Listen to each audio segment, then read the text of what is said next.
ಕನ್ನಡ ನಾಡು, ಇದು ಕನ್ನಡಿಗರ ನಾಡಿಮಿಡಿತ.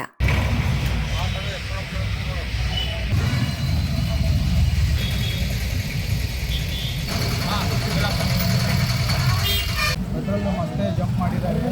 ಅದು ಸಾಮಾನ್ಯರ ಮೇಲೆ ಭಾಳ ಒಂದು ಹೊರೆ ಆಗ್ತಿದೆ. ಕೇಂದ್ರ ಸರ್ಕಾರ ಮತ್ತು ರಾಜ್ಯ ಸರ್ಕಾರದವ್ರು ಏನು ಮಾಡ್ತಿದ್ದಾರೋ ಗೊತ್ತಿಲ್ಲ.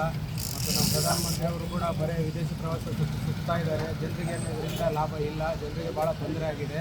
ಇದರಿಂದ ದಿನನಿತ್ಯದ ಒಂದು ಅಗತ್ಯವಾದ ಒಂದು ದಿನಸಿಗಳು ಕೂಡ ಜಾಸ್ತಿ ರೇಟಲ್ಲಿ ನಾವು ಕೊಂಡ್ಕೋಬೇಕಾಗ್ತಿದೆ. ತುಂಬ ಕಷ್ಟದ ಒಂದು ಪರಿಸ್ಥಿತಿಯಲ್ಲಿ ದೇಶ ಇದೆ ಮತ್ತು ಇದರಿಂದ ನಮಗೆ ತುಂಬ ತೊಂದರೆ ಆಗಿದೆ. ದಯಮಾಡಿ ಇದನ್ನು ಇಲ್ಲಿಗೆ ಸ್ಟಾಪ್ ಮಾಡಬೇಕೆಂದು ನಾವು ವಿನಯಪೂರ್ವಕವಾಗಿ ನಾವು ಕೇಳಿಕೊಳ್ಳುತ್ತೇವೆ.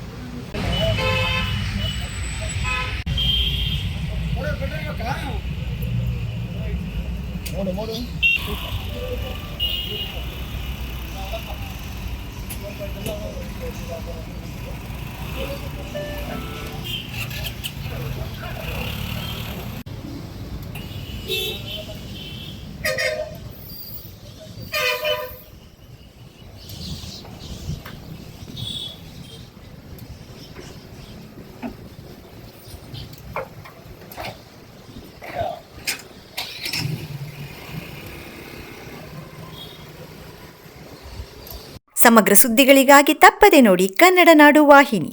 ಸಬ್ಸ್ಕ್ರೈಬ್ ಮಾಡಿಕೊಳ್ಳಲು ಕೂಡಲೇ ಪಕ್ಕದಲ್ಲಿ ಕಾಣುವ ಬೆಲ್ ಐಕಾನ್ ಕ್ಲಿಕ್ ಮಾಡಿ ನೋಟಿಫಿಕೇಶನ್ ಪಡೆಯಿರಿ.